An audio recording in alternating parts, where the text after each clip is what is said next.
Selamat pagi Pak Hananto serta teman-teman semua. Perkenalkan nama saya Yosefin Angelina Natasha dengan NIM 016061230057 dari kelompok 9.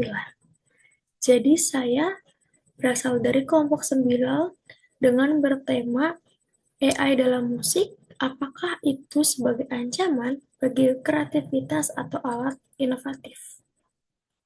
Jadi saya di sini mewakili sebagai argumen keempat yang bertemakan tentang ketergantungan teknologi dan erosi proses kreativitas. Jadi kita lihat pada zaman sekarang itu sudah termasuk ke dalam era teknologi AI atau yang disebut sebagai artificial intelligence. Teknologi ini sangat dimanfaatkan dalam proses memberikan ide kreativitas yang sangat mudah digunakan bagi para manusia, serta ditirukan oleh manusia juga, seperti contohnya membuat karya terhadap musik. Ada banyak berbagai aplikasi dan alat melalui kecerdasan buatan yang memberikan pengaruh positif untuk memberikan kemudahan terhadap sebuah seni yang diciptakan oleh AI tersebut. Tetapi dari kemudahan dalam memanfaatkan alat tersebut, bahwa manusia akan ketergantungan secara berlebihan terhadap AI, serta dapat mengurangi prosesnya dalam kreativitas manusia. Proses kreatif justru membutuhkan waktu untuk berpikir secara mandiri, mencoba secara mandiri, serta dilalui dengan kegagalan, dan diakhiri dengan melakukan perbaikan dari kegagalan tersebut. Tanpa proses ini, kemampuan imajinasi manusia sangat melemah sekali. Karena pemikiran mereka pada zaman sekarang sangat senang dengan hal-hal yang mudah diakses, yang sederhana, yang mudah dihasilkan serta dicapai dengan cepat.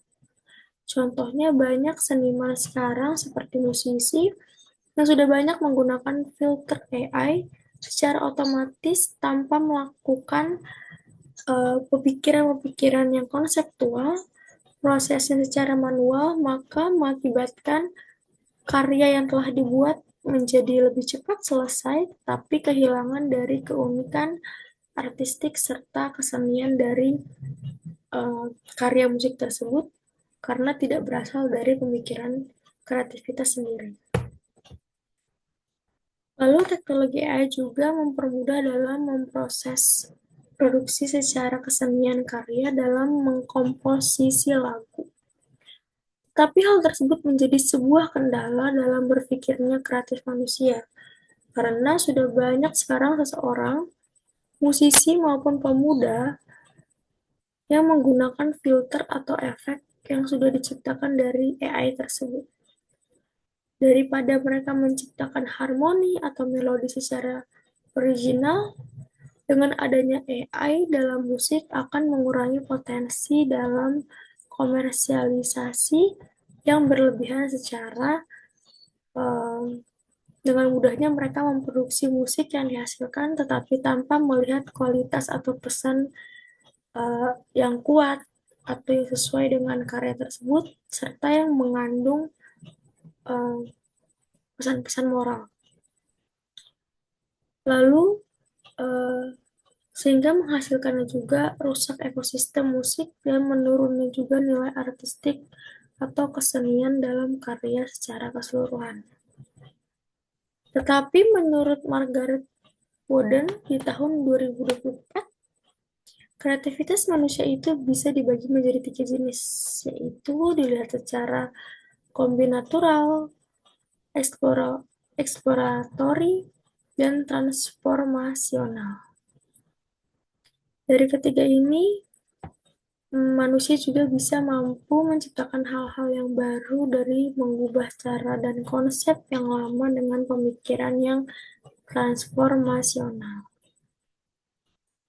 Jika seseorang komposer sering menggunakan teknologi AI dalam menciptakan sebuah karya, ada resiko yang mereka hasilkan bahwa musik yang telah mereka ciptakan akan mengikuti pola yang sama dari AI sendiri, bukan dari karya yang baru atau sesuai dengan kreativitas pemikiran mereka sendiri. AI dalam musik juga tidak dapat memberikan emosi yang mendalam pada karya musik yang telah diciptakan. Beda dengan jika seseorang komposer itu menciptakan musiknya secara sendiri, bahwa ia merasakan bagaimana ia menciptakan karyanya sendiri dalam bentuk perasaan yang ia rasakan.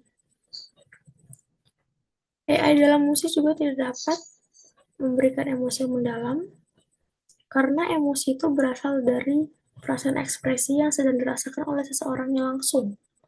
Jadi jika seorang komposer membuat karya dalam AI itu tidak dapat memberikan emosi yang mendalam, karena akan menyebabkan hasil yang mengurangi nilai secara artistik dan ekspresi secara kemanusiaan.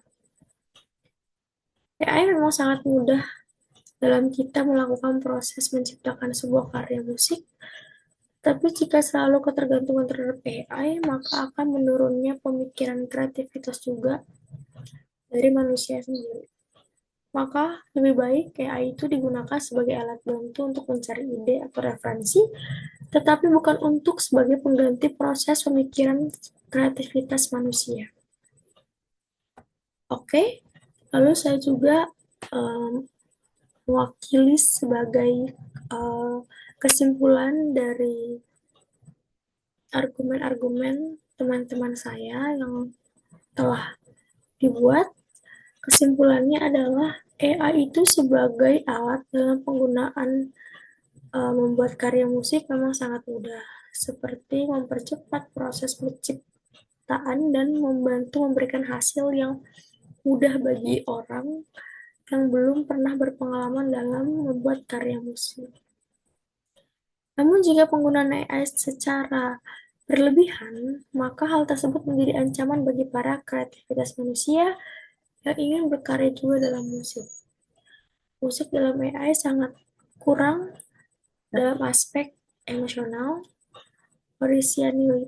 orisinalitas, dan inovasi juga. Karena uh, emosi tersebut dalam karya musik di AI hanya mengulang pola-pola yang sama tanpa adanya cara atau pola yang baru dari kreativitas.